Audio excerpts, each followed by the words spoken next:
Hello, it's Kevin. I am going to read now from The Great Gatsby. I have tried. Now, normally what I do when I read The Great Gatsby is I read this heifer cold. And, but I have tried, I gotta be honest with you, in full disclosure, I've tried to read this from page 58 to 64 four times now. I mean, 4 different days. And I just can't get through it. I just screw it up so badly, I can't get through. Now I'm going to read it. And whatever comes out because I want to get through the damn book, man. I'm not going to get through it just because my ego is saying, hey, I suck as a reader. Well, maybe sometimes you suck and sometimes you don't suck, but you just have to keep doing it so you don't you suck less than you suck. You take the 20% of suck out and you fill that with okay and maybe even some good. You suck less, but you have to sometimes just get through the suck. You got to get through the. You got to pull the suck off of you like tarantulas that cover your body. You just have to pull the. Sometimes you have to pull the suck off your cheek as the suck is sucking on your suck. You suck it. You just eat it. You eat the suck.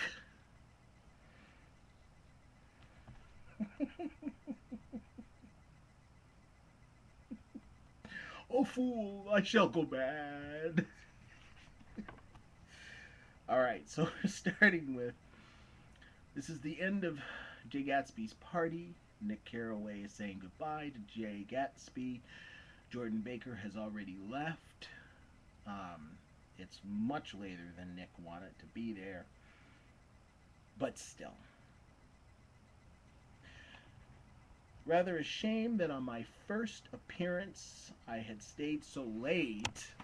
I joined the last of Gatsby's guests who were clustered around him.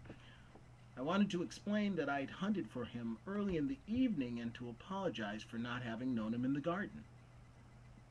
Don't mention it, Oates. He enjoyed me eagerly. Don't give it another thought, old sport. The familiar expression held no more familiarity than the hand which reassuringly brushed my shoulder. And don't forget, we're going up in the hydroplane tomorrow morning at 9 o'clock. Then the butler, behind his back, Philadelphia wants you on the phone, sir. All right, in a minute. Tell them I'll be right there. Good night. Good night. Good night.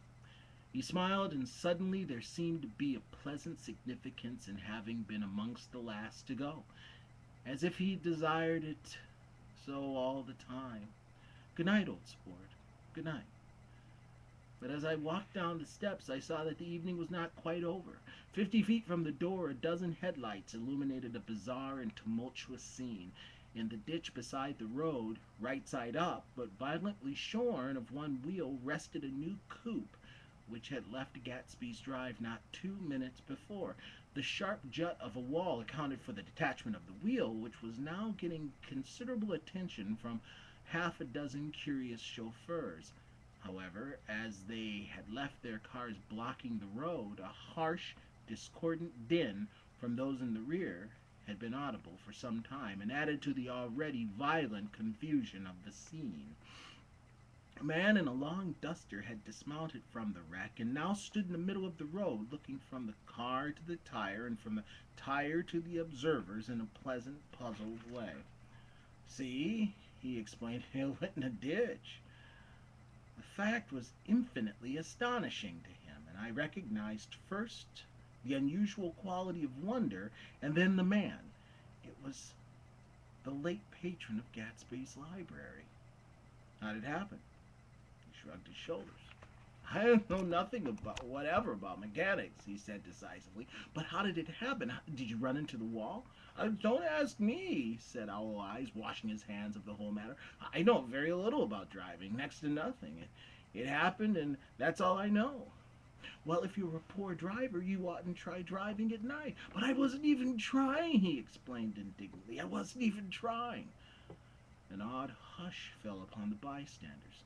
Do you want to commit suicide? You're lucky it's just one wheel.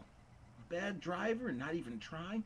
You don't understand, explained the criminal. I wasn't driving. There's another man in the car. The shock that followed this declaration found voice in a sustained "ah" as the door of the coupe swung slowly open. The crowd, it was now a crowd, stepped back involuntarily, and when the door had opened wide, there was a ghostly pause. Then, very gradually, part by part, a pale, dangling individual stepped out of the wreck, pawing tentatively at the ground with a large, uncertain dancing shoe. Blinded by the glare of the headlights and confused by the incessant groaning of the horns, the apparition stood swaying for a moment before he perceived the man in the duster. "What's the matter?" he inquired calmly. "Do we run out of gas?" "Look!" Half a dozen fingers pointed at the amputated wheel. He stared at it for a moment and then looked upward as though he suspected that it had dropped from the sky. "It came off," someone explained. He nodded. "At first I didn't know we stopped." Pause. Then taking a long breath and straightening his shoulders, he remarked in a determined voice, "Wonder if they'll tell me where there's a gas line station." At least a dozen men, some of them little better off than he was, explained to him that wheel and car were no longer joined by any physical bond. "Back out," he suggested after a moment. Put her in reverse." "But the wheel's off." He hesitated. "No harm in trying," he said. The caterwauling horns had reached a crescendo, and I turned away and cut across the lawn toward home. I glanced back. A wafer of a moon was shining over Gatsby's house, making the night fine as before and surviving the laughter and the sound of his still glowing garden. Sudden emptiness seemed to flow now from the windows and the doors, endowing with complete isolation the figure of the host, who stood on the porch, his hand up in a formal gesture of farewell. Reading over what I have written so far, I see I have given the impression that the events of 3 nights several weeks apart were all that absorbed me. On the contrary, they were merely casual events in a crowded summer, and much later they absorbed me infinitely less than my personal affairs. Most of the time, I worked. In the early morning, the sun threw my shadow westward as I hurried down the white chasms of lower New York to the Probity Trust. I knew the other clerks and young bond salesmen by their first names, and lunched with them in dark, crowded restaurants on little pig sausages and mashed potatoes and coffee. I even had a short affair with a girl who lived in Jersey City and worked in the accounting department, but her brother began throwing mean looks in my direction, so when she went on vacation in July, I let it blow quietly away. I took dinner, usually at the Yale Club. For some reason, it was the gloomiest event of my day, and then I went upstairs to the library and studied investments and securities for a conscientious hour. There were generally a few rioters around, but they never came into the library, so it was a good place to work. After that, if the night was mellow, I strolled down Madison Avenue, past the old Murray Hill Hotel, and over 33rd Street to the Pennsylvania Station. I began to like New York, the racy, adventurous feel of it at night, and the satisfaction that the constant flicker of men and women and machines gives to the restless eye. I like to walk up Fifth Avenue and pick out romantic women from the crowd and imagine that in a few minutes I was going to enter their lives, and no one would ever know or disapprove.